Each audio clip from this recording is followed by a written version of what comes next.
if somebody is battling depression or suicidal thoughts right now, what is your word to them, or how can they deal with it? If you're dealing with depression and suicide, it would be best if you can take professional help. The reason being, sometimes with things you don't know when it can get really bad. A lot of people are also going through high functioning depression, which is you're actually not doing okay, but because we've gotten so used to pushing through, just going ahead with life, I'm fine, I'm fine, I'm fine. You're doing things as normal, and no one may know it, but you're actually going through that, right? And only that's why a lot of people don't want to be in quiet spaces with their thoughts, alone with their thoughts. They try to avoid it no matter what they do, right? So what I'm trying to say is, when it comes to depression and suicide especially, it is quite serious. We don't want to underplay it and just to feel better about ourselves. We don't want to be like, oh, I'm fine, I'm fine. So it might feel really hard, it might feel scary, but reach out for help, because the right resource, like you said, will be able to help you process these things, deal with these things in a better way. You don't have to succumb to the danger that is depression and suicide, because it could get dangerous at some points, right? And so it is important that we understand the seriousness of it and do reach out for help. I know finances might be challenging at some point and all of that, but think about it. Your life matters. Your life is worth it. And if you can get the help that you deserve and need, don't let anything stop you from doing that. Maybe 8 years ago, I would have just said, yeah, God will deliver you from depression. Just keep praying.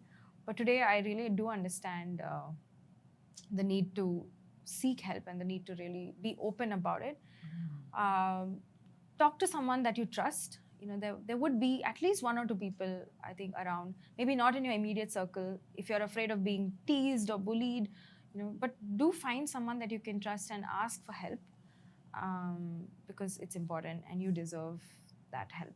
Yeah. Especially when you think about Elijah, right? When he was going through the depression, the first thing he did is he cut himself off from people, and he started magnifying, saying, I'm the only one going through this, nobody else, and all of these things. But one of the things that you can do when you are going through that is, make sure that you don't cut off from people.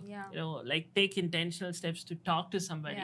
And also, don't let, it says, the scripture says that he went into the wilderness, like a wilderness of the mind is where people go to, right? Like they constantly keep thinking about it, keep thinking and keep meditating on it, like day in and day out. And what happens is, and they also be careful what you watch and listen during that time. Yes, because I think a couple of months ago, I ended up, I was watching a documentary, and that documentary was about a guy who committed suicide. And, the next day, everywhere I'm walking, I feel like, okay, you're going to end your life, like I was in that, and then I'm like, okay, even the documentary, I have to be careful in what I watch.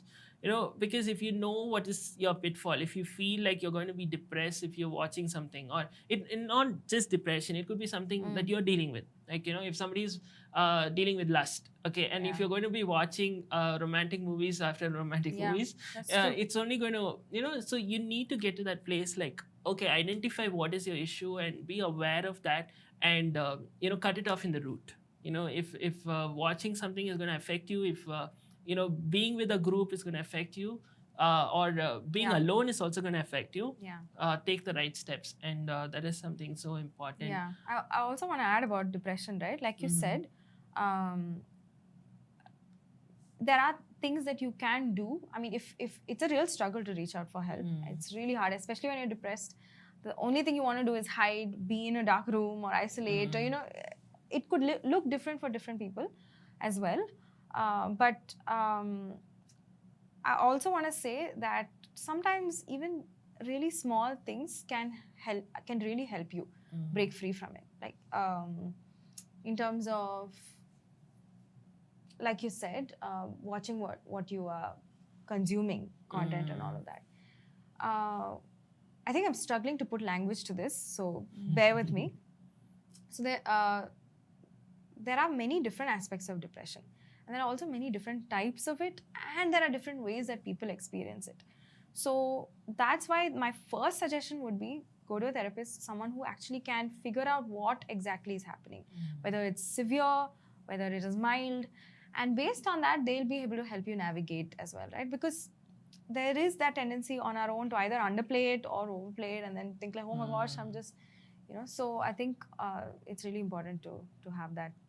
As much as I can give many tips from my personal experience as well, it may not apply to you. But yeah, start somewhere is what I would say. Yeah, like you said, what worked for somebody else is not going to work for you.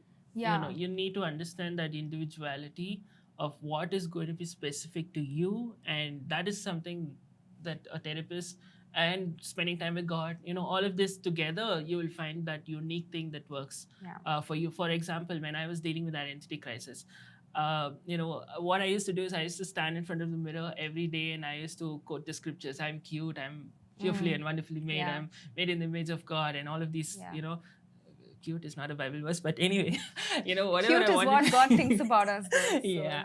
So I used to say these things every single day, and that actually helped me have, like when I step into the world, after that, it used to really make it easy for me, like when I was dealing with that. Right. So that was something unique. Like if I go and tell somebody random that I did that, they'll think I'm crazy. But what is a crazy?